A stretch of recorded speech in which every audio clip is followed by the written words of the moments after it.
Ya wagwan bimeze bite? It's Feed Your Focus, TCG in the house. You see the merchandise right there. Starve Your Destruction, Feed Your Focus. Umunsi wanjye wagenze neza. Starting a new week, a fresh new week. It's all about the good vibes.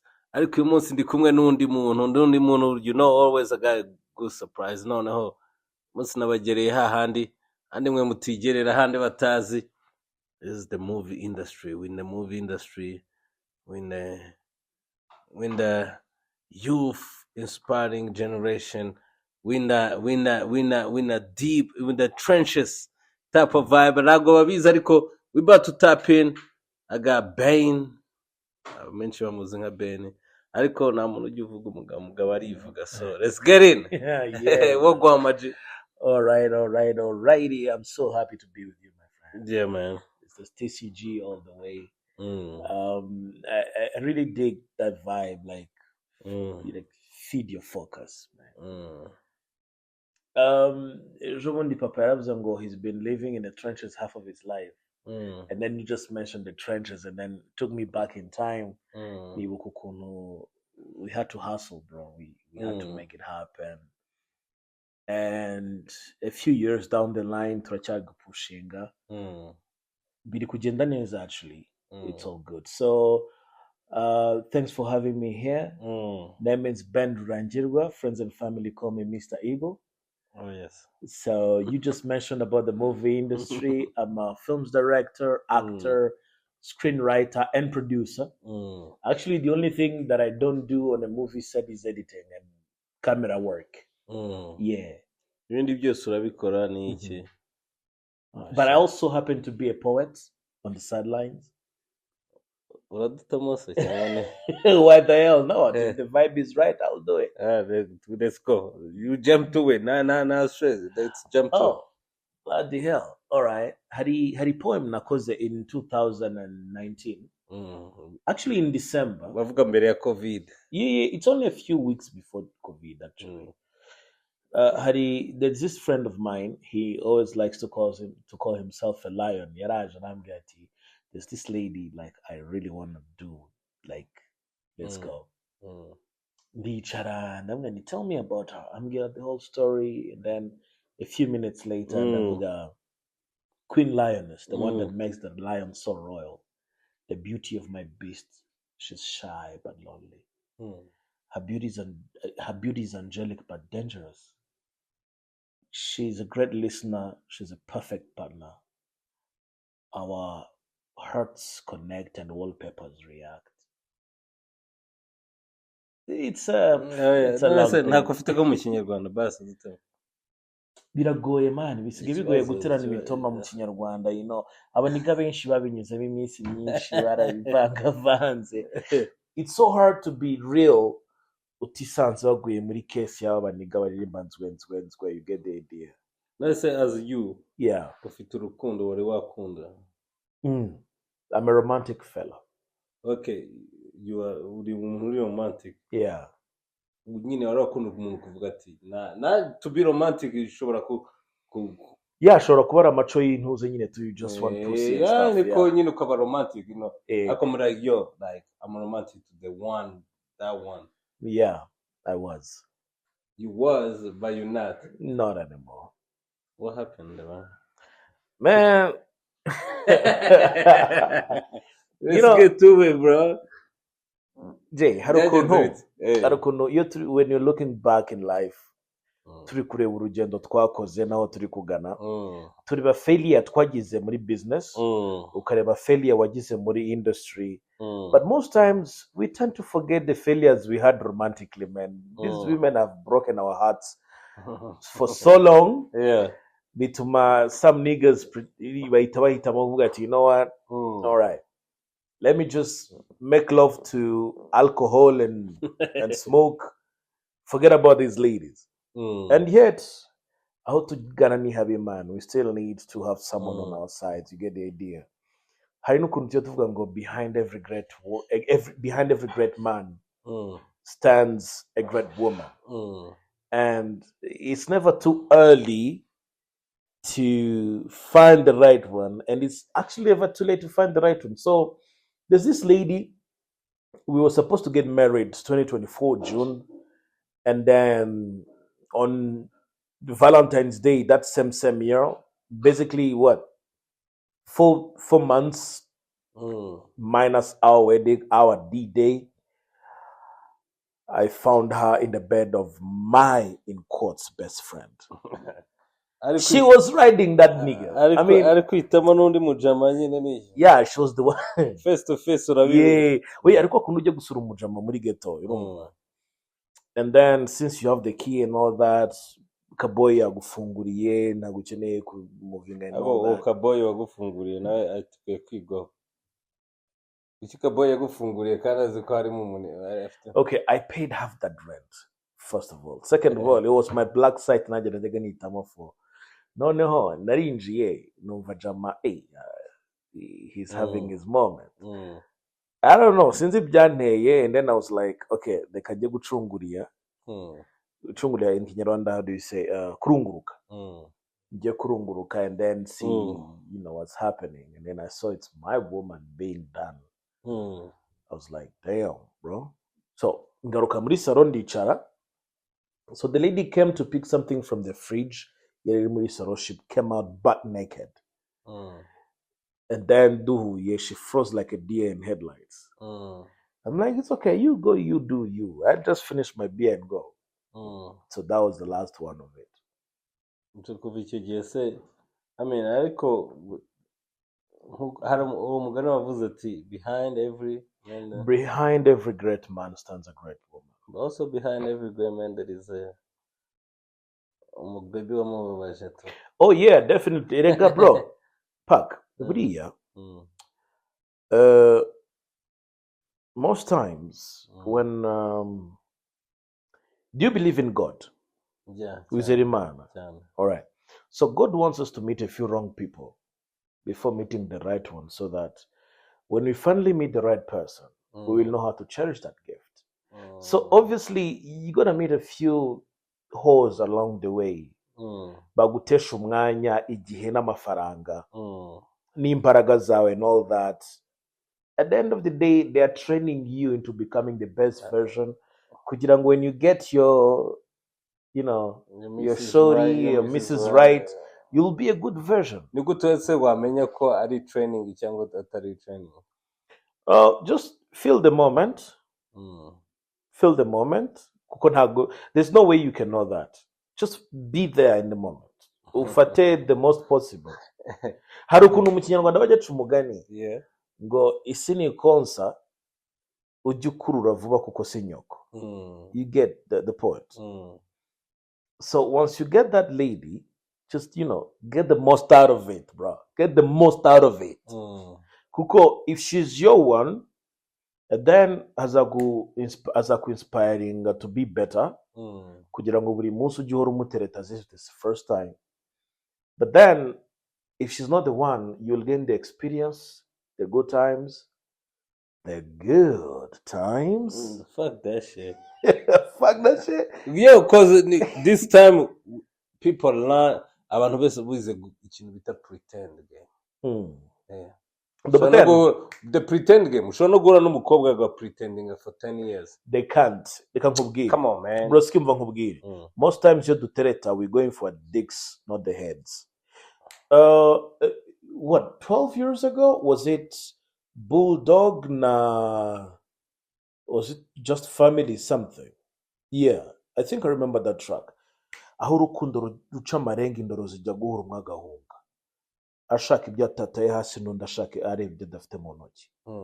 You get the idea. Most times ihura n'umudada, instead yo kugira ngo wumve ibikimuvamo unamwitegereze, like you really get to listen to her. Urimo urebera amabere yiwe, uri kureba amaguru yiwe, uri kureba the smile and everything. Then you lose the sign of those twatuntu ducamo hagati.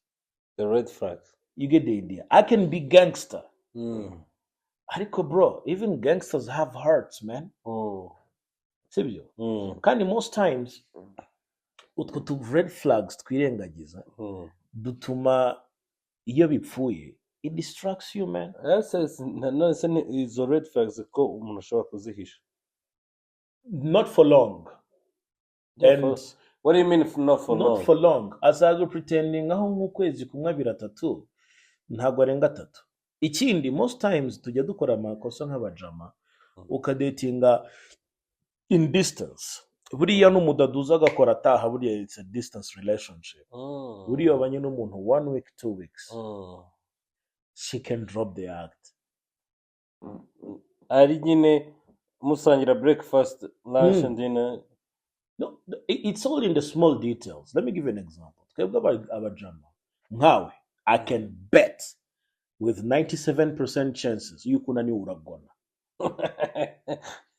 Nigga, nago busy, bro. Precisely. I don't record myself. No.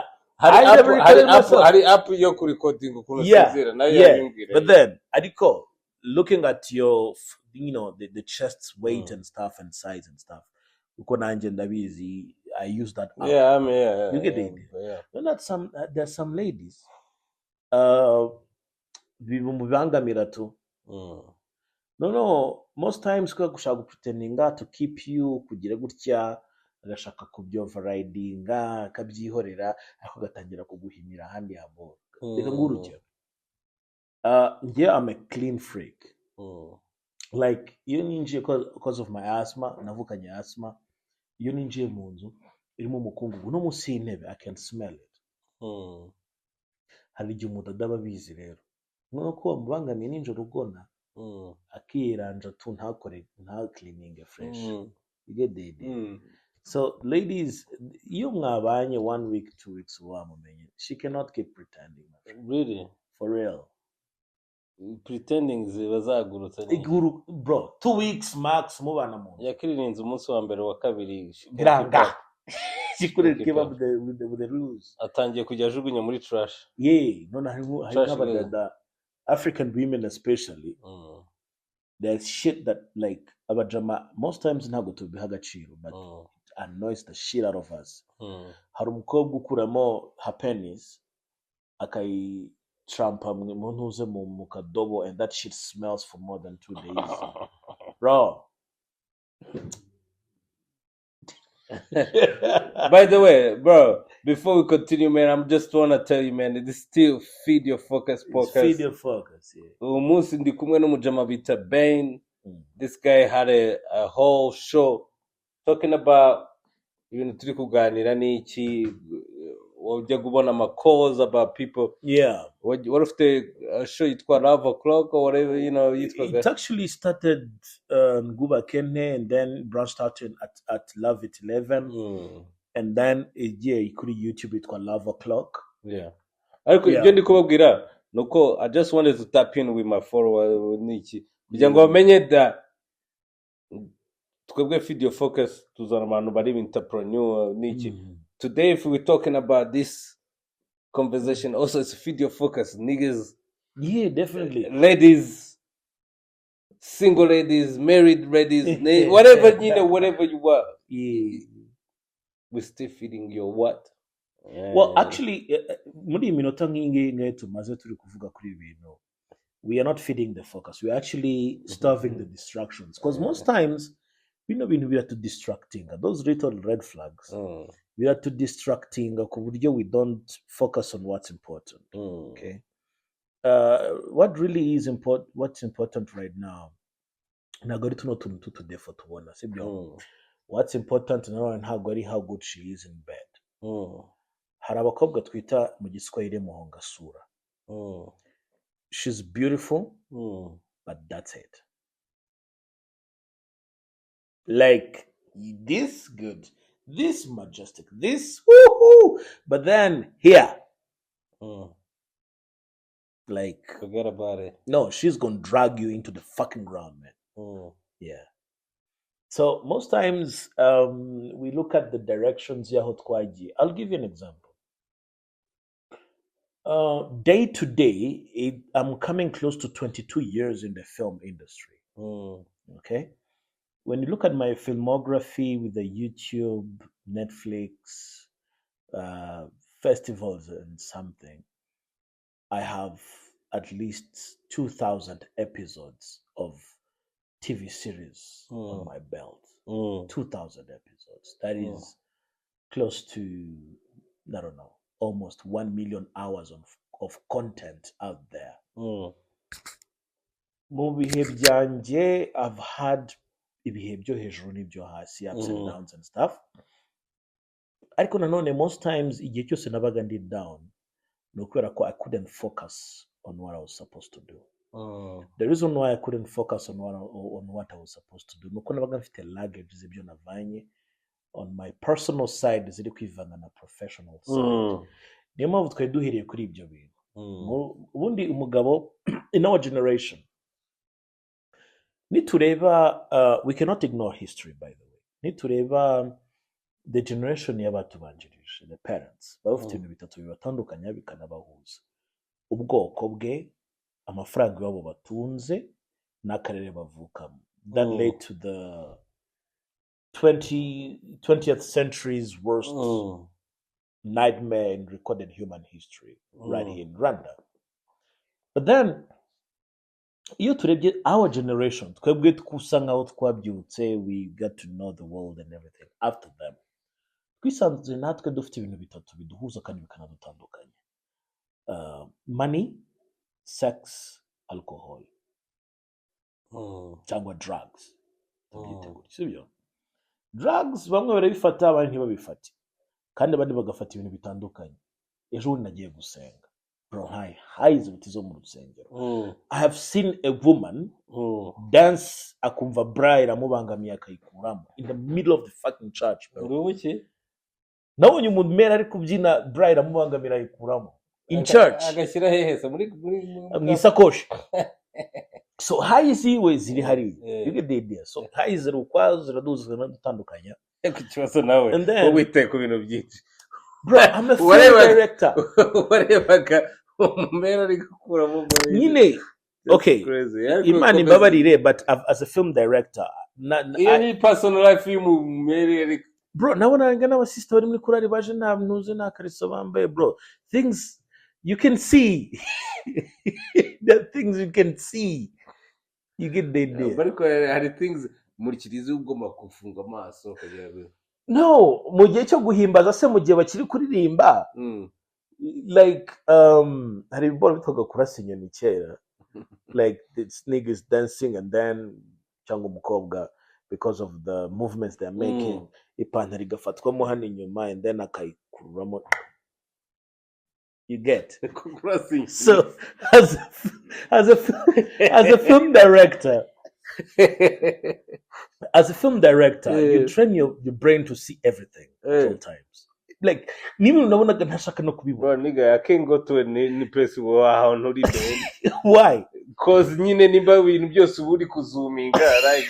You zooming even the thing that's not possible. But ariko yeah. Like, ubibona utanabishakaga, bro. Nyine amaso yawe nyine abona ibintu. Ariko yeah, let's go. But then at the end of the day, all of these are distractions. So we stay on focus. We feed the focus. We keep going. Stop the distraction. Precisely.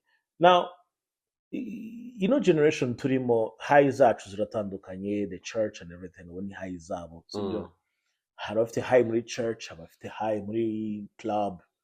It's okay. But then hakaza money, the things we do for money. Sibyo.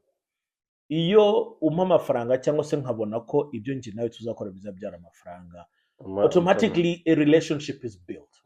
Sibyo. Nubwo sometimes bajya bavuga ngo amafaranga ateranya abantu. It's funny the way uyanyimye ngo atazaduteranya already abayaduteranyije. Uyampaye ngo ataduteranyije simba mu byo mwishyura. Nabwo biba bigize gute? You get the idea. Yeah. So bisaba kuba like on the goal and straight tukabwizanya ukuri. Umaze kumbwira bibiri cya gatatu. Yeah. Here comes the sex now. Unfortunately, right now we have a virus iri kudutera aho umuniga wo muri 21st century ashaka gusubira muri traite négrière. How do you call that in French, in English? Slave trade. Aho bitewe n'ukuntu bahoraga baziritse, you can't see a woman, umugore we bamujyanye in the other side, wabona some niggas butt ukumva ko after jerking off you can penetrate him and stuff, byatuzaniye homosexuality, and it's a very big virus that is like contaminating our generation nowadays. Ariko kubw'amahirwe nabyo bizavamo, sibyo? So ariko nanone ugasanga if you have a sister that is beautiful and I feel like I want to tap her, bigatuma nkwiyegereza just with that target in line. Good. Sex is a family build, but sex is also a generation crusher. The second you're controlled by that shit, again, we're coming back to the topic of the show, feeding our focus. And The question is, with all these distractions, what are we focusing on? And the partners tugira mu buzima bwacu, if you are my friend, Jay, what are you focusing on? kandi hari ibyo bintu bitatu uvuze ni biremain ariko nanone ese birahinduka fuel yo gutuma dukomeza imbere cyangwa birahinduka ya stone yo gutuma dusinkinga into the fucking ocean. We go fucking sink. Ibintu bitatu ni byinshi, man. Exactly, but then ibyo ni ibintu bitatu bigenda. I gotta get money, you gotta get money, I gotta look good, no you. Yeah, but then ibintu byose se urabijemo gute? Broski, you've managed your household for years, I'm sure. Gazi yo munzu yari yashira yonyine. That's personal. No, but everyone watching the show, tell us in the comment section. Gazi ntigishira yonyine. Yashira gute se? How am I gonna eat? Ngomba kugira internet, gas, umuriro. But then when it depletes, like you birangiye, something else is going out, sibyo? So the reason why I'm saying it is because nubwo ibi bintu bisa nka biri distraction bituma turangara nturebe focus yacu, ariko nanone if we build on it with the end in mind, we are going to where we need to be. Hari ikibazo njya nkunda kubaza abashuti banje, where do you see yourself in 10 years? Sibyo? And then again, don't try to paint that picture to me, urageza kugerageza kumbeshya, try to impress me and all that. Don't do that. Paint it in yourself, in your mind. Iyo amaze kubona your picture, uravuga let's quantify everything. And then we give a number to all this. Ukavuga ati njyewe J Park 2025, by 2035 ndashaka kuba mfite $1 billion on my bank account, ibindi byose byavuye. Okay? Then tukareba tukavuga ati that's 10 years. Let's break it down in 1 year. We've got $10 billion. That is $1 billion at the end of the freaking year. Take that, divide by 12. Oh God, that's the month. Take that, divide by 4. That's the week. Take that, divide by 7. That's per day. Take that, divide by 24. That's an hour. So once you build a system that brings you that particular amount of money per hour, you come to realize yuko umunsi ugira 24 hours, check. Icyumweru kikagira iminsi 7, check. Ariko umwaka ntabwo ugifite ibyumweru 48 bya 12 months times 4 weeks. Ahubwo iyo urebye kuri kalendar, umwaka ugira ibyumweru 52. So that is 13 months. So bya bindi wabonye by 7 days times 4, then times 13, we sang. So my question to you, is the movie industry worth being in the movie industry? You mu Rwanda? Yeah, I'm getting there. Is that making the money? You know, already breaking out daily niche. Uko hari umupeti wicaye hariya niki. Yeah, I'm getting there. No rush, my brother. I'm getting there. Oh yeah, get to the point. Of course. Let's get to it. But I'm getting there. No. Once you multiply by 4, then 13, then 10, now you know where you're going. Hanyuma, bear with me. I got you. Bear with me. And then, once you know that, kugira ngo ngire hariya, that's my focus, that's my goal. Together, what do I need to do? ukavuga ati okay, one of the things I'm gonna do, movies. Sibyo? Movie industry irimo abantu twita high net worth individuals, because ushobora gukora movie imwe. Let me give you an example. Ndi gukora kuri Fight Like a Girl, for instance. It's one of the movies. It's on HBO. Fight Like a Girl. I did one scene, and for one scene it was around $30,000. Sibyo?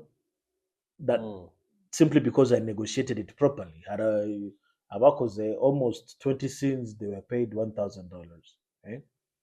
But I knew where I was going. I knew you code this was one step towards my goal. I focused on my goal. Sibyo? And then whatever is in the international movies, nakozeho like Miss of the Nile, it was a more work, less money, but again, it always depends on the goal. To answer your question, the movie industry is well worth it. Kandi cyane. You just gotta know ndikujahehe, what's my goal. Once you know your goal, you can break it down ukamenya value yawe. Bro, kuba twicaye hano in the middle of the night turi kuganira, every minute I spend here is billable in cash. I believe you. It's billable in cash. I believe you. Sibyo? But not everybody can do that. Not everybody can be that. That is why not everyone can be successful, my friend. That is why umuntu uri gukurikira kino kiganiro azi icyo ashaka mu buzima. Sibyo? That's what niyo point ngiye nshaka ko tujya. Me, I don't want your resume yawe is great, it's dope. I know that because nichi. But then again, for muja muri hari uri kubireba, somebody who wanna come in the industry nichi, uri gushaka go penetrating nichi. Because it's open industry kuko iracyafunguye. Anybody can wake up and create a YouTube channel and just create a movie.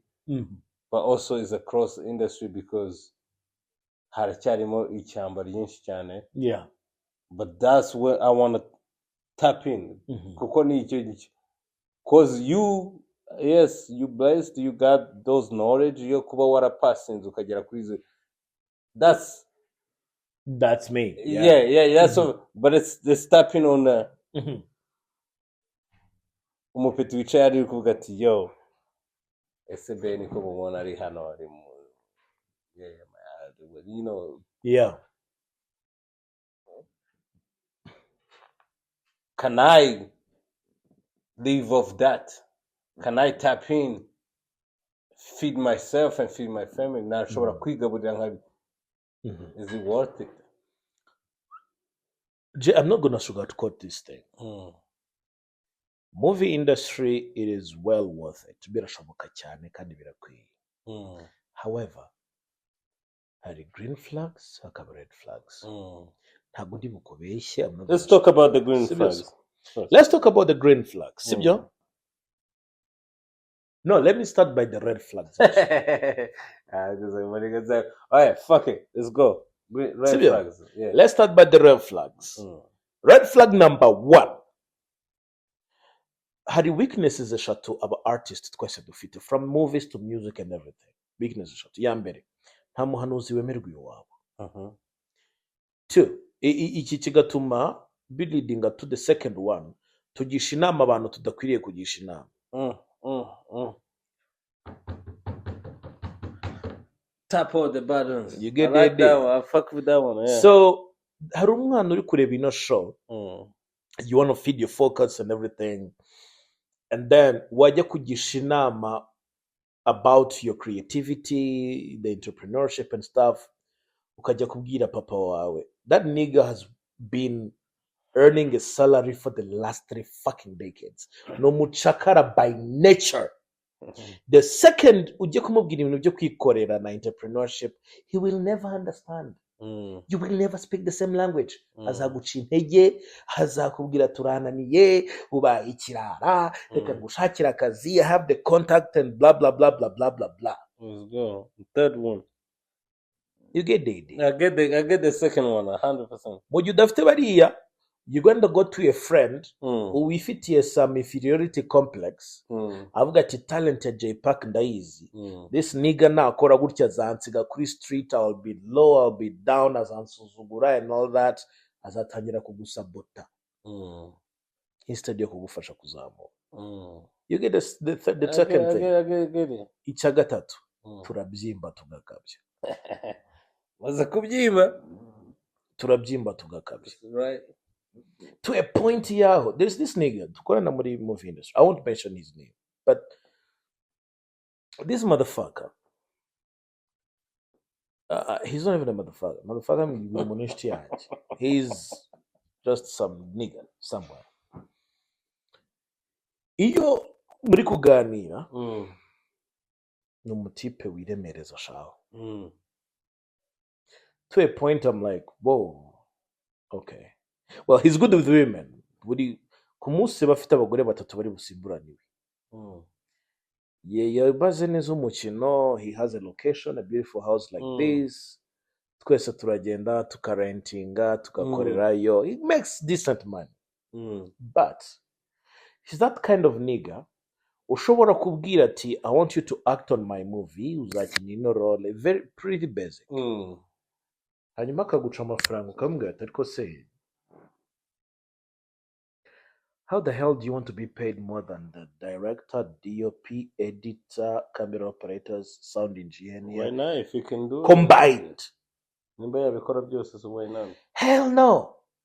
Actually, I'm sorry to say that he's one of the worst actors I've worked with. 22 years down the line. Like he managed to stay relevant. Relevant? Okay. Now, uku kubyimba bituma I can't hire him. I get it. Kuko icyo ndi kukumva no kuvuga hari ukuntu yes Ben bikinye hariya muri iriya news, people know you, then you feel like you made it. No, you haven't. Kabyimba nyine ndi kubyumva icyo guhita kubyimba, but somehow some way, bro, I come from the trenches, cyangwa mvuye mu cyaro niviri hariya, nobody ariko noneho agaseni kamwe gatumye ahantu ncabaga yeah what the fuck, what do you mean kuki ntabyimba se? Why wabyimba se? Kubera iki ntabyimba aho? Dore impamvu utakagombye kubyimba.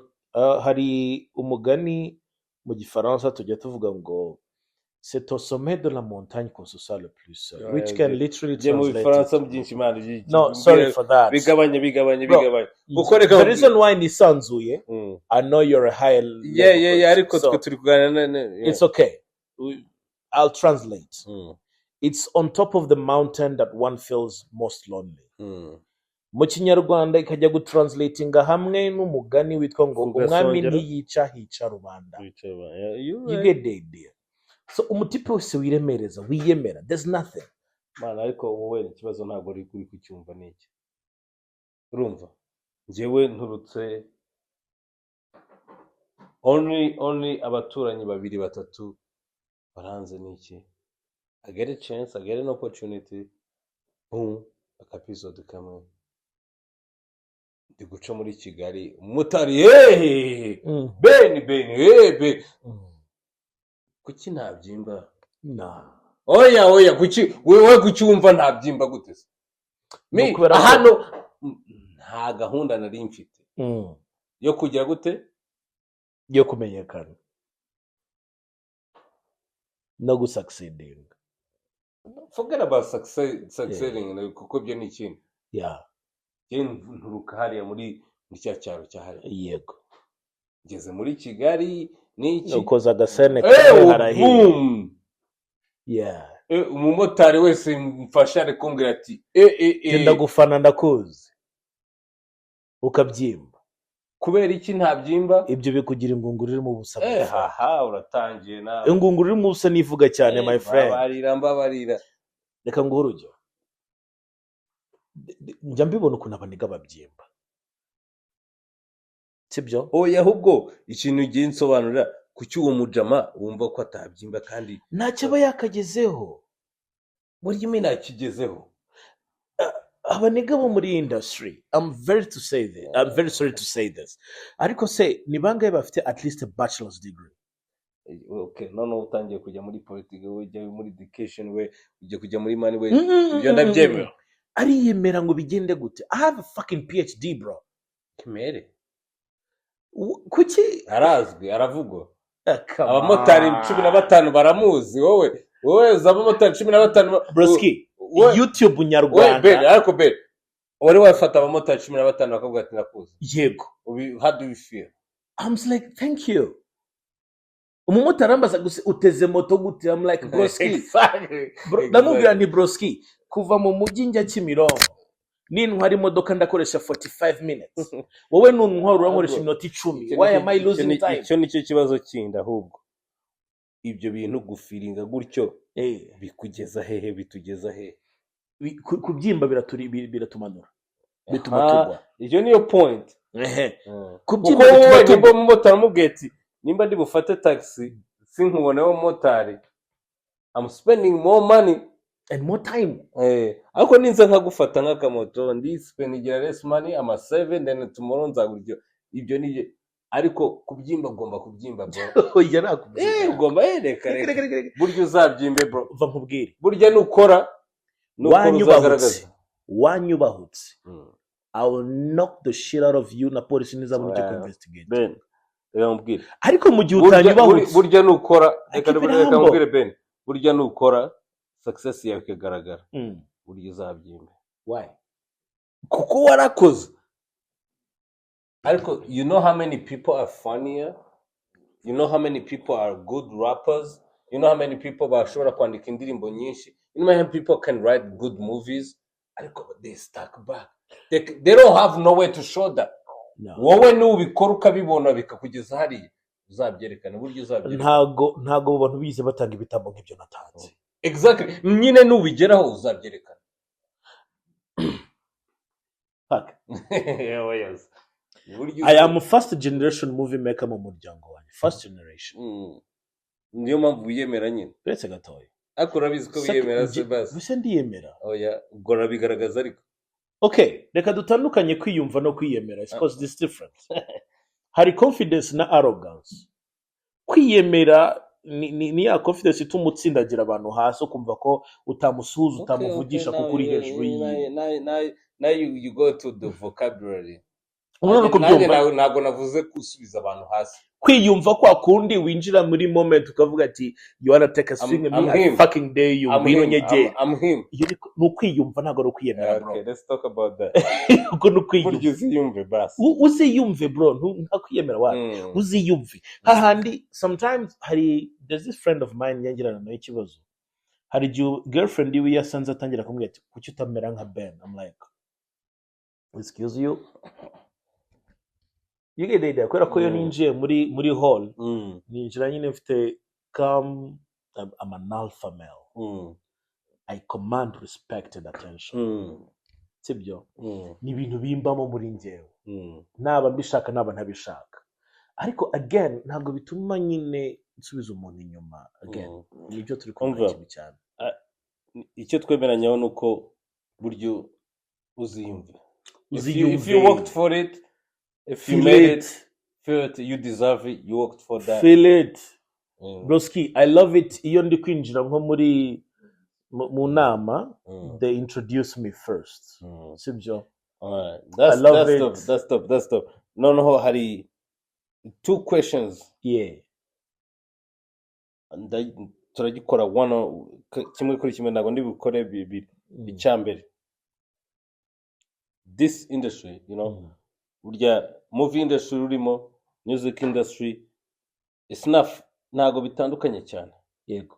You know, biratandukanye ariko ntago. No, biranajyana. There's no movie without music.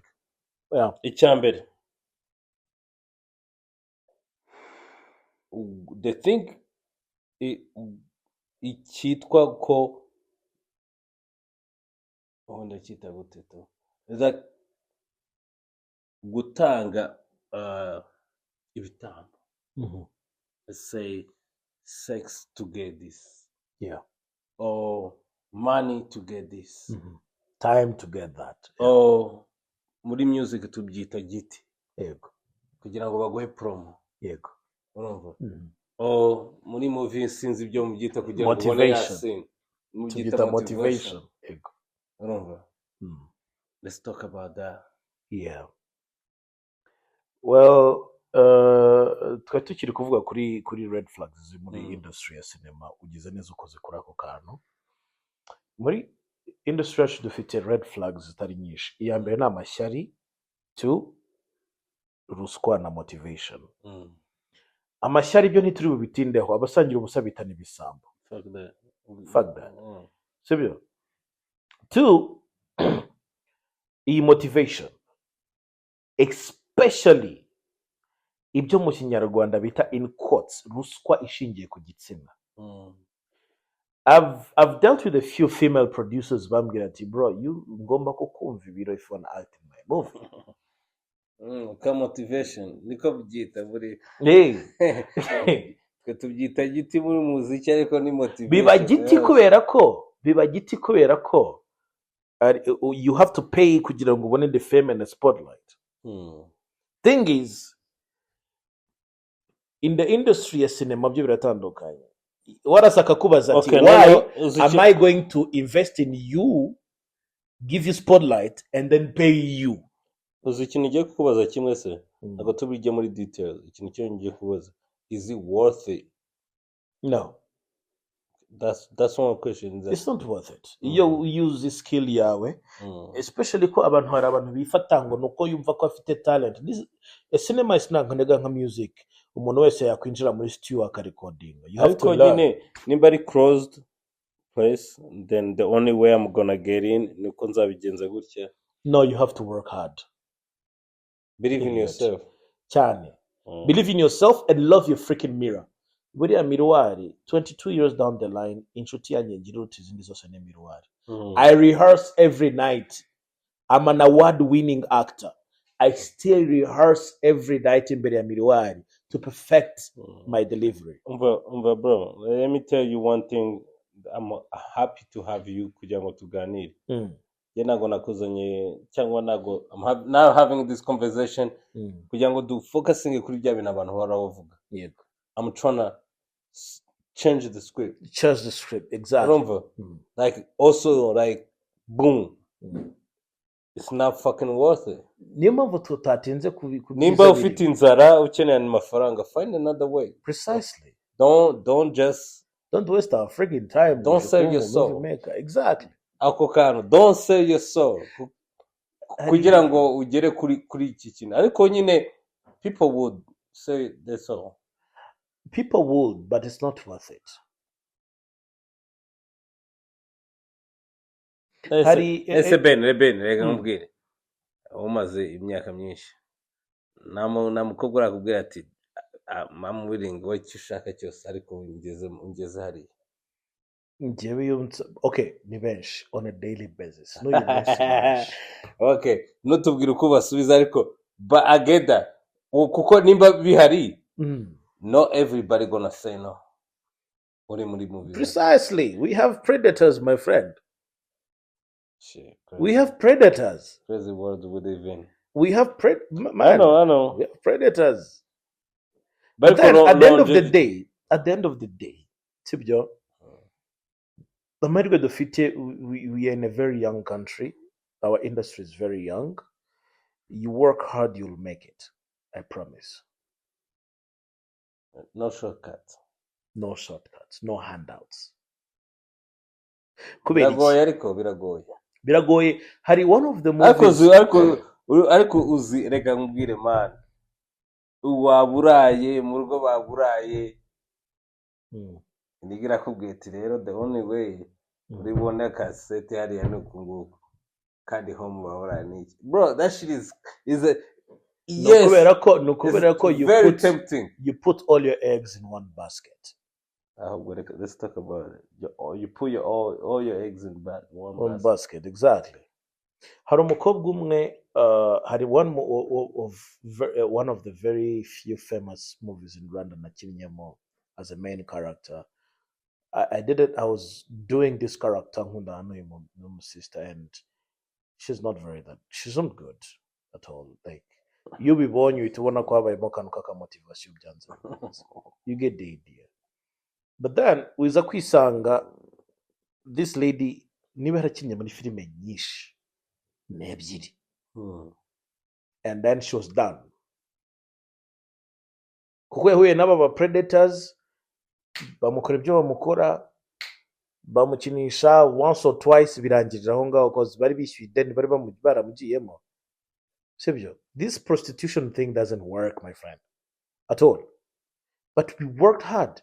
Undi araza hituruksa hirya ngo no, I'm beautiful, I'm good, kugira ngo ngere kuri set yawe, this is the minimum amount of money you have to pay me. Ukamuzana ukamukoresha one day, ukamushutingisha boro za premiering the whole year. Career yiwe ibe yarangiye kubera ko kubyimba no gushaka guca muri shortcuts. The movie industry is well worth it. It is really worth it. But the second ushatse guca muri shortcut, you have fucked your career over.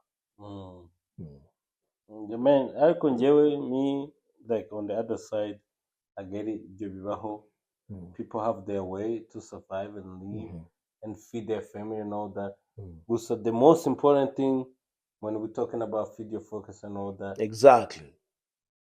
like, don't sell your soul for short. Upcoming. No. Exact. But then, nibyo nari ndi kuvuga ngo when you know Park mu myaka 10 iri imbere, this is what I want. So you have built your image of where you want to go. Sibyo? The second you start selling your soul, uri kuzana distraction mu murongo wawe ugomba kujyamo. So once you feed, like once you have the discipline to keep working, discipline is the right word here. Once you have the discipline to keep working and you focus on your goals, ikintu cyose uhuye nacyo, niba koko ufite schedule inoze gahunda target mu myaka 10 kugera kuri 2, everything you do today, buri jambo ryose uvuze, buri mwanzuro wose ufashe, it is in service of Man, that big biracyakomeye picture. man, ntabwo ibyo bintu Ntabwo bikomeye. birakomeye. Reka nk'urugero. None se nimba Irebeho ngiye wowe ubwawe. reka mbwire. Nimba ari umu baby cyangwa ari umujama, shaka kureba neza, shaka kwambara neza. Kuki iki ntafata iyo nzira se? Iyo niyo goal yiwe. Rega ibihe byose byabayeho, habayeho Imana, abami n'abacakara. So uravuze ati nimba nshaka shortcut mbaye mucakara. Precisely. Oh shit. Urashaka kaga carrot Modern kugira ngo slavery. ukomeze ube yapunda ikaraga the machine iri kuzana amazi yo gufeedinga the king. Ako people baramfana, nambaye neza, niki. Ibyo mbyita fake privilege. Kumfana ntacyo ushyira ku meza yanjye, ntacyo ushyira muri bank account. Kandi nsa neza, DM delete. Niki, what are you talking about? DM delete. Umuhereze website bagura aba followers ba Instagram. Oh yes. Urasa neza, wabaye neza saruko iduka rya kwinvestinzemo ngo ambara ino myenda ujye wamamaza brand yacu tukwishyure, cyangwa wowe wagiye mu iduka urana negotiating isengero ivana ku 600 wishyura kuri 3 kugira ngo ukunde yambare. You spent, you are losing. Man, like, niba uri gutakaza bikugira umucakara. Jya ntago no umucakara, my friend. Abari kureba iki kiganiro, if you are watching us tonight or today, bitewe n'amasaha uriyo, niba ushaka kugumura umucakara ufite fake privilege, abantu bakubwira ngo ndagufana ndagukunda without affecting your bank account, nta kintu bari buhindure kuri ibyo winjiza uyu munsi, batari either mu mafaranga cyangwa mu mitekerereze no mu mikurire, you are feeding your distractions. can you supposed to starve your distraction? Exactly. Ugomba kugira ujya, sibyo? Now you have the discipline together. What is discipline? Is discipline ihwana na action ihuye na focus. You are focused on that, you have to work kugerayo. You get the idea. Ubwo uri focused kuri biriya rero, ibi bikurangaza byose. Umukobwa wese uza akakubwira ati have a crush on you, fuck you. Ntabwo ari wowe ndeba, hari aho ndi kujya. none se umukobwa aje akambwira I have a crush on you and have $1 million. Put it on the table. Put it on the table. What's on the table? Talk Erega about. ibyo umbwira ntabwo bifite agaciro, ibyo unyereka Mm. nibyo bifite agaciro. You're right. Put it on the table. Mm. Ubwo wayashyize no $1 million, tugiye kuyashora. If I'm gonna be fucking you, biraza kuba ari ukwihemba yuko twakoze akazi keza. Ntago to fuck you bizi kuzo akazi. I'm not a gigolo, ntago ndi ndaya. Get the idea. Yeah. Hey, Man. most times we need to look at where we are going.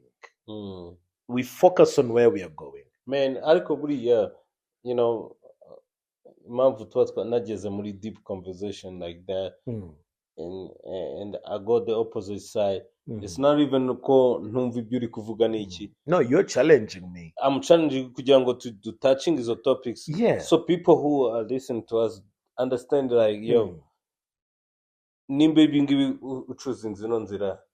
Know what you're going to. Now we don't judge. I don't judge nobody. Wherever you go. Urumva nimba ari iyo giti cyangwa iyo motivation ushaka kwitanga to get wherever you go, ariyo goal yawe, so be it. Because unfortunately si ikintu kijya kibaho bro. Hari ukuntu iyo ndi gutereta nk'umudada for the first time mubaze ikibazo at expecting amwe ni what do you expect from me? Niba ushaka ko nguspoiling nkaguha amafaranga, it means I'm paying your attention. I'm paying your time. I'm paying your life. I'm paying your love. Kuri uri ndaya kuri njye. That part. So nukuvuga nimba nyine akubwiye ati I'm expecting money, nukuvuga ati mba nakuguze. Period, uri ndaya. Technically. Yeah. Ariko niba wumva ko what I expect, icyo expecting kuri njye nuko mba a dynamic force ituma utera imbere mu buzima bwawe, not just financially no mu mutwe and all that thing. Kandi nawe ubwawe ukabutera intambwe imwe nkatera iya kabiri. We become partners. Icyo gihe njye nzagufata nk'umuntu w'ingenzi mu buzima bwanjye, not just kagashikarete njya karura nkacira.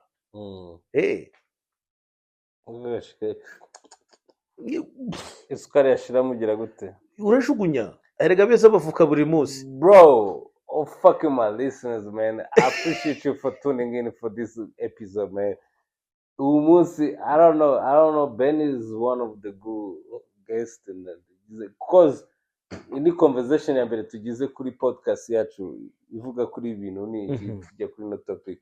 Yeah. But also he's not scared to touch in the best. I like that because burya ibyiza mane kuganira hari topic twebwe muri society yacu tugira gute tudakunda kuganira. Yeah, to skipping easily like you know. But then again, it's the most important topics. Yeah. Urumva abajene bacu bari gushaka bakadivorsa muri 2 days. What the fuck, man? Wararambagije kurambagiza. What do you understand about kurambagiza? You never done that. You never understood about that shit. Were you just like, oh my baby bimeze neza, you're like, oh shit, I'm in love. Get to telev. What telev umukobwa? Oya mbwitsubiza wa telev umukobwa. See. You don't believe in marriage then? No, I do believe in marriage. Ako ni watera umukobwa ivi? No. I believe in an honest conversation. Tukicara nkakubwira nti. So contracts? Contracts, yeah. Prenups, maybe. Yeah. Hey. Come on, this is the conversation we need to start having right now. Muri generation yacu kuko nibyo most guys, most ladies, especially the ladies. Hari igihaza icyo akurikiye atari cyo yakubwiye ko akurikira. 400%. So what you have to do as a man, keep protecting. 50 steps ahead of everything. Okay, it's okay. I want to be with you. Ikibazo uratangiye. None se ubwo se ubugiye mu rukundo uri mu rukundo. Watangiye kwiproteja, agiye gushyiraho antibare mbere yo kujya no mu rukundo n'umukobwa. Yeah, icyo gihe urukundo niruza ruzaguma muri box. Uribuka muri business school bajyaga tubwira ngo you have to think out of the box. At this point in time, so love is not love anymore, it's a business. Oh yeah. Come on, man. It's a business. Nimba umukobwa ashobora kugushaka kuko ufite imitungo kugira ngo azakudivorce atware ibi. Kuri we ni business. Kuri wowe It is you what? have built erega Nawe kuri wowe ni business. urabona ko muri Islam ahari umuntu umwe hagaragara koza abagore biba you understand That's crazy. yeah niko babitekereza abayisilamu njyewe I have no religion sindikurikirana but the logic is makes sense Ariko love is very business, bro. Come on. You know what I'm talking about. yeah.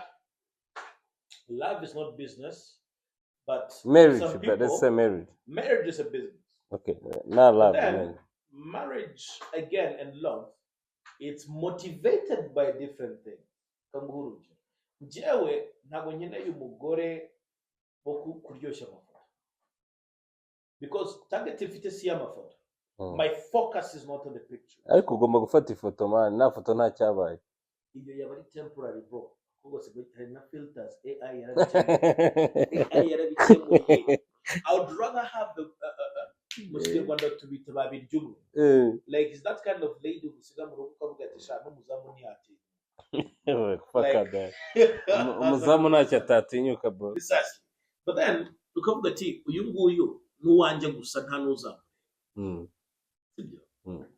Ariko mu mutwe akaba ari wa muntu uvuga ati if I am to die today businesses and also nashinze hariya should not just be able to maintain them as a fashabangomoka kwinjira into a new generation building a new dynasty of successful people bangomoka kuko nicyo navunikiye preach kuko nicyo navunikiye sibyo but if it's this lady umuhereza amafaranga 500 ngo yispoiling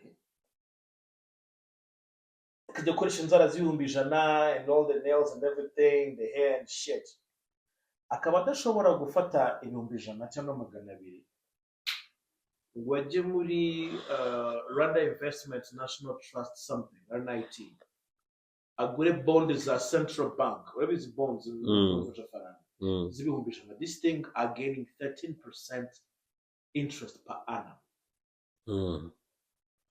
sibyo bise biranga mu kugusana nimero ya telefone like ubugurije leta 13% ukamayo 500 ngo ajye kwispoilinga ako yafata n'ibijana ngo agende ashyira hariya be biri kugaininga amafaranga yagurije leta did you know that ko biriya bintu bishobora gutuma ajya muri bank iyo ariyo yose mu Rwanda the Central Bank cyangwa leta y'u Rwanda bibaye ingwate yiwe bamuhereza credit ashaka kagura imodoka ashaka inzu ashaka business ashaka kayira ikibazo nawe uri ku instead afashe amafaranga ajyanye atelier de vin kugura champagne y'ibihumbi 100 nimba waramukuru atelier de vin urashaka ajye ko investinga hehe good question ndakuvuga ngo rero twebwe instead of finding the right woman tujya gutoragura ibishashi byo ku muhanda turabasazi rero Oh my niggas, man. Oh my niggas, ndabasengera ndabasabira. I'm like the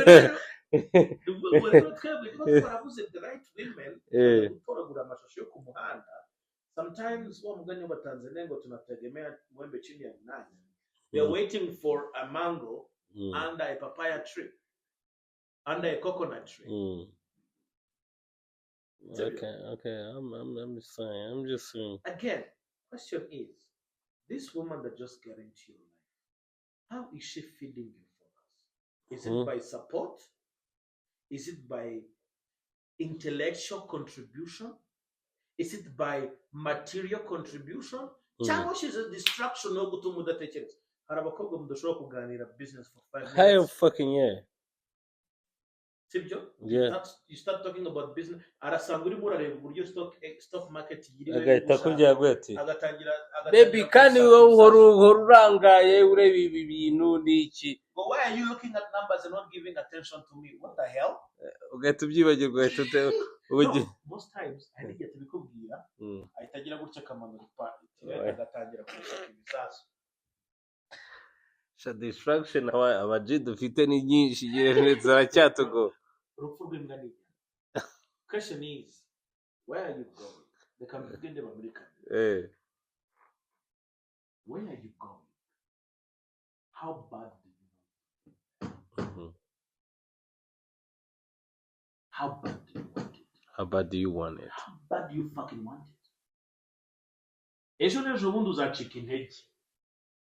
ujye wibuka iwanyu bajyaga bavuga iki, you'll never succeed. Do you know how many people expect you to fail? So many people. Precisely. Remember them when you want to quit. When you want to quit, wibuke kuki umuntu natangiye kubijyamo. Ndibuka dutangira business school. Chapter ya mbere nakunze mu buzima yagize why. Why are you doing this? Njye ndashaka kuba financially independent kubera iki ntabwo nshaka kuba nk'uko papa yabaye. Ntabwo nshaka ko abana banjye ba struggling nk'uko nyina struggling.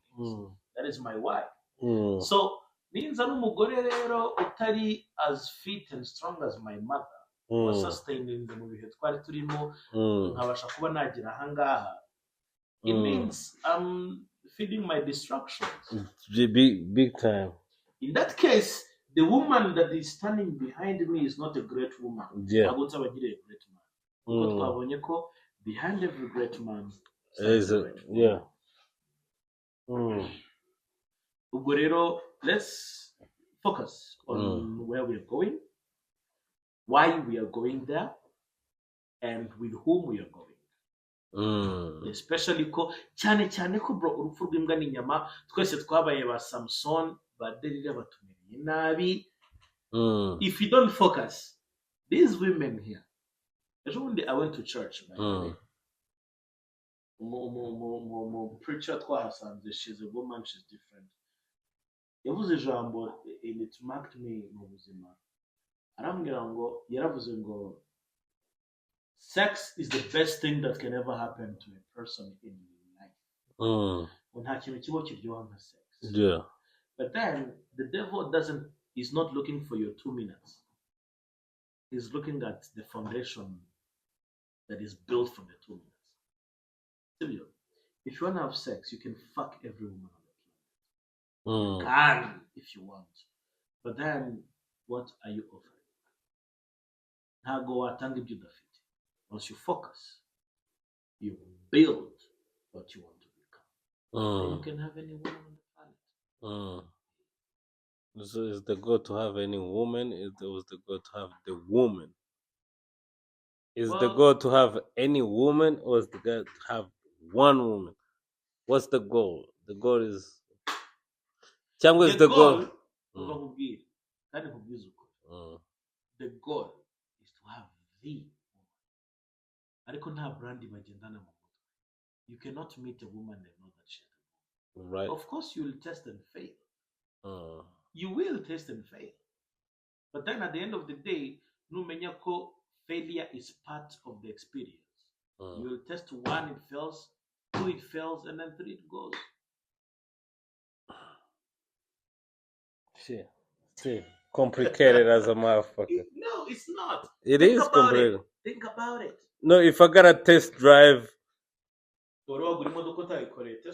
No way.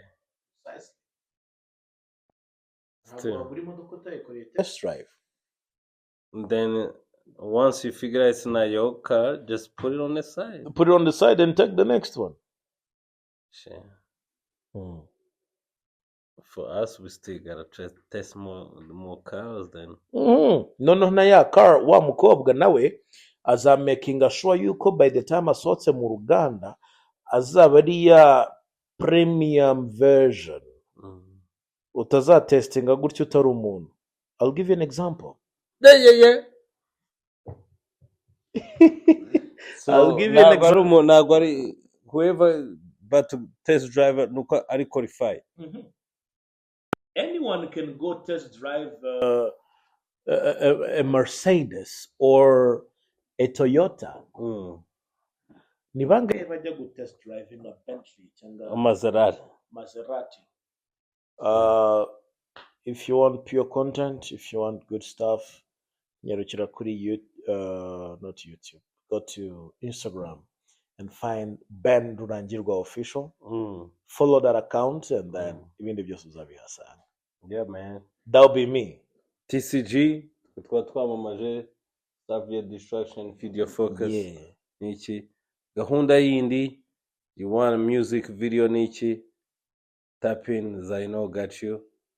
Ikindi, ibyo bindi byarahagije man. Yeah, But you see the music videos what we do. yeah, baba. Ariko gahunda twari turimo ni iki? Focus yacu se twikomereze ikiganiro cyacu cyangwa tubirekera. amasaha yadutwaye. Okay, kubera ko Can I ask you a favor, brother? nyine ngiye kukubwira Ndashaka ko ikintu. tuzagaruka one day tugakomeza ino conversation yacu. Uzi ikintu ugiye gukora se?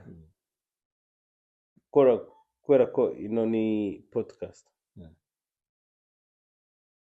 Ntabwo ngomba kukubaza gusa, ntabwo ngomba kumbaza. Yeah, true. So ngiye kuguha time umbaze ibibazo bingahe ushaka niki. Then we're going to come back and we're going to do number 2. Definitely. Ako nubaza ibibazo. Okay, teka tubirangirize hano. Oh yeah, Cut. Hey, hell no. Hey, don't go anywhere. Ugumpaye the right to ask you a few questions. Of course, conversation in there, they will have a part 2 and part 3 and part 4, part 5. Hano kuri TCG. Deka tukatinga nyine tuzindira ibindi. Nabaye umusango, I'll be back. Trust me, but ntabwo nagenda ntabajije J-Pac. Okay. Director, be ready. J-Pac. Cut. I dare you. Now, J-Pac. You've been in the movie industry for as long as I can remember. Music. Yeah, music industry. Ariko nanone as a celebrity, as a top-notch individual, wagize access ku bantu batandukanye, the creative industry at large, abanditsi, filmmakers, abaririmbyi, abahanzi, rappers, and everything. But yeah. Yeah, but then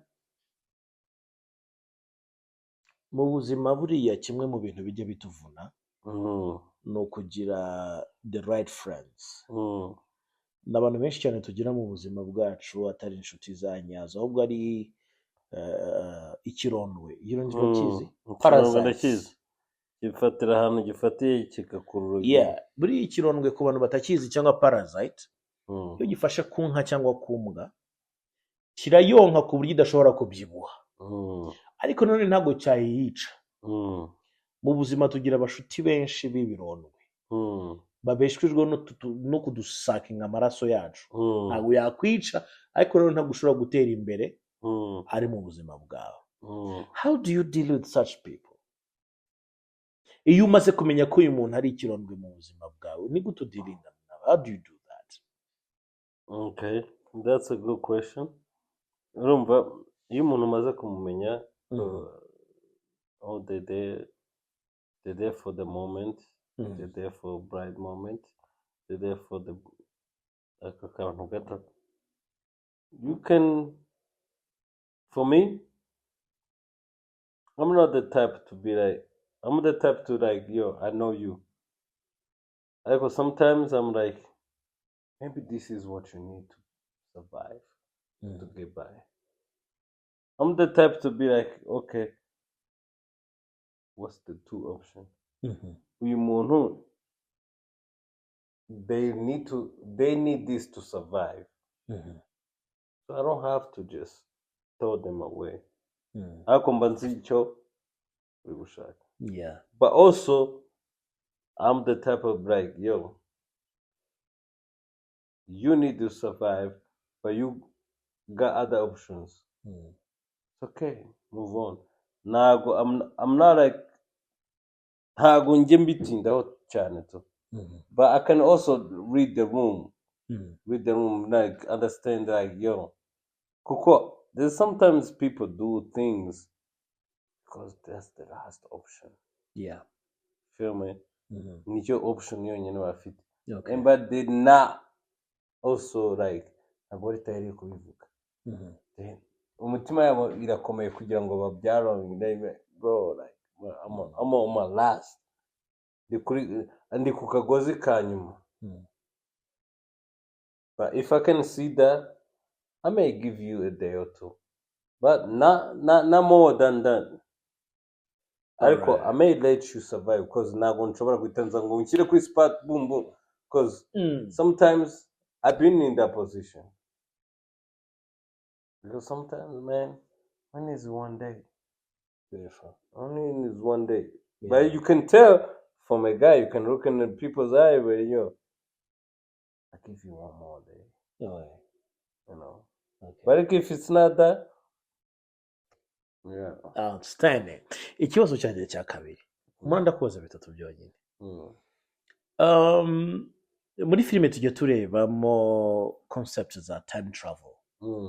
Aho umuntu abasha gusubira inyuma mu bihe and go back in time. Uyu munsi tugusubije inyuma mu myaka 20 ishize. Jay Park uri gukurira kuri street za Cameron. Niyihe nama wamugira today? Do what you fucking doing. And do it big. If you uri gukora ahubwo, don't be scared. Just do it big. Oh, that prompts another question. Itari muri gahunda. Mu buzima wabara bigize abantu baguciye intege bya hatari. Oh, I mean, I don't know. I don't listen much of that. Ariko bibaho. Uyu munsi kandi nanone bibaho ku bantu bari close to you. Yeah. Ariko nanone abantu baguca intege ubu it depends on you. Urabumva cyangwa ntabwo bumva. Amazing. You give them their time or you don't give the time. Uko n'ubundi abantu baguca intege ntabwo bazabura. Bwo gukora ibyiza ubukora ibibi. They always gonna be there. Ahubwo se ubaha time. Yeah. You feel me? That's the most important thing. You can be like, I'm gonna focus on my goal. No matter who it is, no matter what they're gonna say, I'm gonna stop until I get there. Nzahagarara uko ngeze kuri cya kintu. Abaguca intege bo ntibabura. But ariko you give them time or you don't give them time. That's what matters. Hanyuma Jay Park, njyewe mu gukura kwanjye nahuye n'abantu benshi banciye intege. Uyu munsi if I'm to stand in front of them and tell them something, nabaza ikibazo. Who's laughing now, bitch? Who's laughing now? Ndiri guseka right now. Now, wowe ku giti cyawe, bantu baguciye intege. Uyu munsi bagushyize imbere. Wowe niki wababwira cyangwa I ain't got nothing to talk to them, bro. Ntacyo nababwira, nta nicyo mbafite nababwira niki. I'm like, keep doing that. You're my motivation. Uko nta n'ikindi cyese nababwira because they have their reasons. Everybody who do whatever they do hari impamvu bayifite bakora icyo bakora. Urumva? Je nta nubwo nabaca intege. Do what you iyo niyo mpamvu yawe. That's your purpose of living.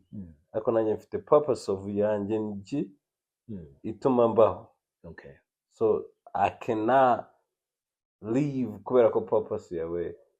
I'm not here to satisfy your purpose. Beautiful. Even if you are like cross member, like uri brother wanje, uri my mom, uri cousin wanje, uri iki. Ntabwo mbaye kugira ngo nshimishe wowe ibyo ushaka. Mbaye kugira ngo nshimishe ibyo nshaka. First thing is me. Yeah. Then I can satisfy my friends.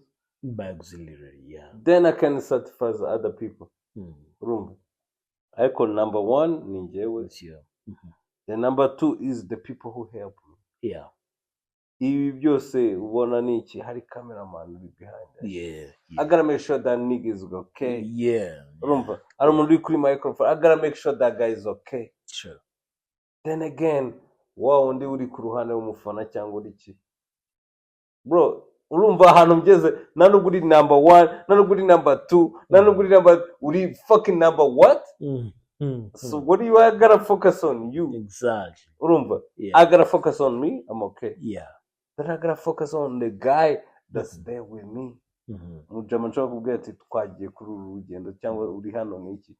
It's capturing the emotion, you know. Beautiful. That's my guy.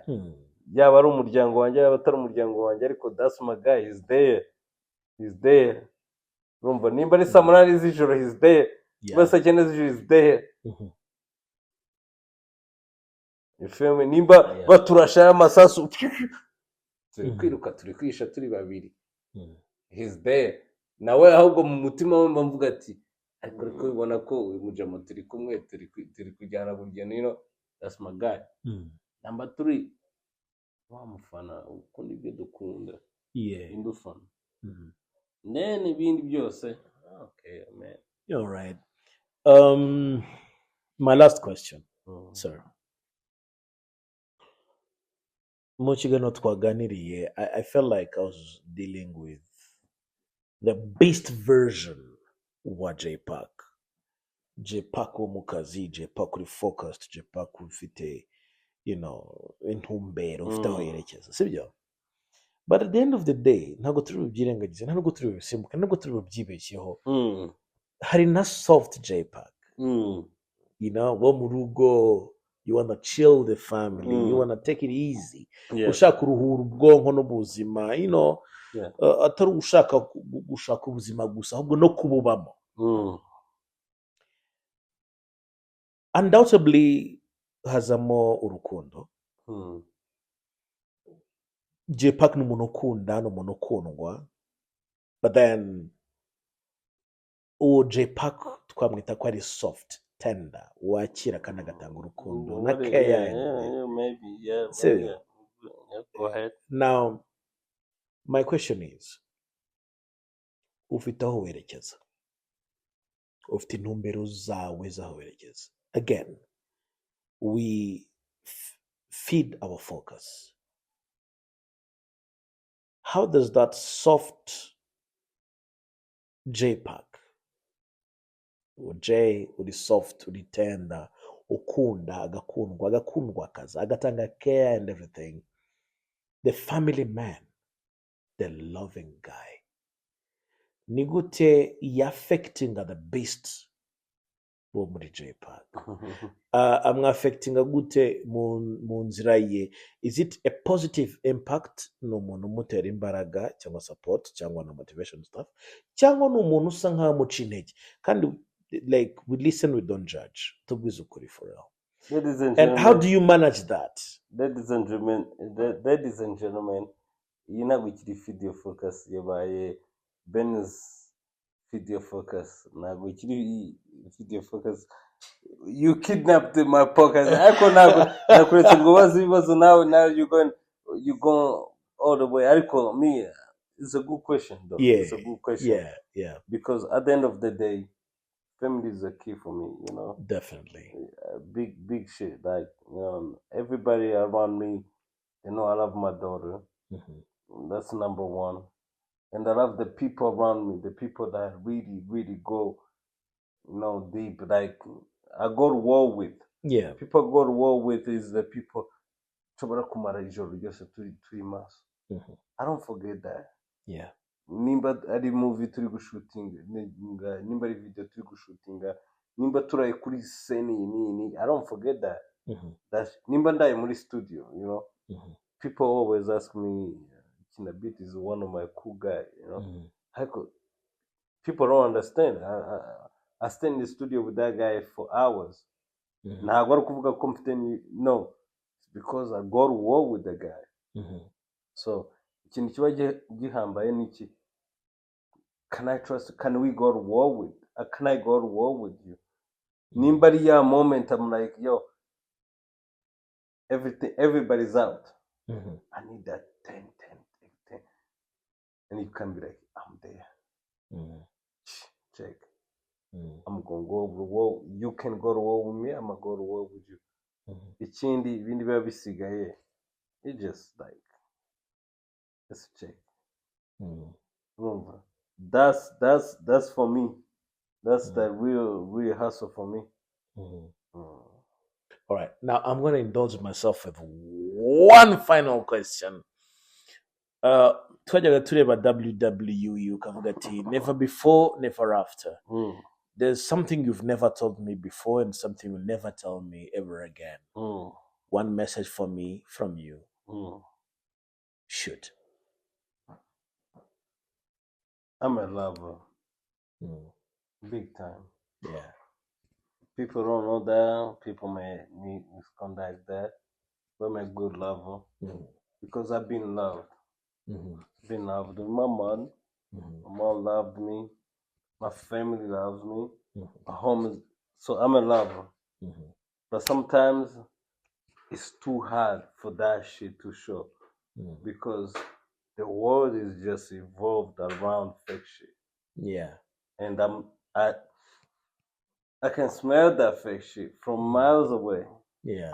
and I'm not. My love is not just like do do do do do. Yeah. You gotta earn that shit, Mm. you know. So with that, that means it takes times, Mm. you know. But besides that, everything blessed. Amazing. Everything blessed. Beautiful. Bro, you like it because I gave you time to ask me questions. I call it's a podcast. It's not Yeah. like It's not like an it's not an interview or some interview shit. and all Yeah. that. It's a blessed thing, but Mm. which means we're here just to have a conversation. Yeah. We're here to just inspire. We're here just to spark a different conversation. Mhm. You feel me? Yeah. And I appreciate you for like tapping in with those conversations and all that. But besides that, hari ikindi wowe tugeze tuvuga wumva bashaka kuvuga. Yeah. Well, umwanzi w'ibyiza ni ibihe. I'll Mhm. definitely come back if you'll allow me. No, we gotta do that. We Two gotta times, do three that 2 times, times, four 3 times, times. 5 times. Definitely, man. First of all, thank you very much to you and to the TCG family. Thank you very much for having me. I love touching sensitive, items and subjects. Tuzakomeza tuganire uko iminsi izagenda iza. I'm there. If there's something you want to ask me personally, go down in the comment section. I'll get back to you. Subscribe to this channel. You should too. Subscribing and then dukomeze tuganire. Let's keep the conversation alive. Hanyuma JPAC, thank you very much for having me. Ikibazo ni uko abantu bagiye kudusaba kabiri gatatu kane gatanu Turahari turabibaza. ariko, it's alright, no problem. Ben arakubagana cyane. The best of all, let's keep feeding Ben our arakubagana focus. cyane. Ariko Ben niwe mujaba uje kuri podcast akambaza ibibazo nanjye nkahita nicara. Twari nibagiye ko ari podcast yanjye. Nari ntegereje ko I was waiting if you to wrap it up kandi I was supposed to be the one. Yay. Welcome back to Feed Your Focus. Tukaba turi kumwe na Ben, the real one. Ariko nanone, shit, don't trust this guy, man. He's a crazy guy. Man. But anyways, shout out to TCG, Feed Your Focus podcast. And we out like that. Up, up, up.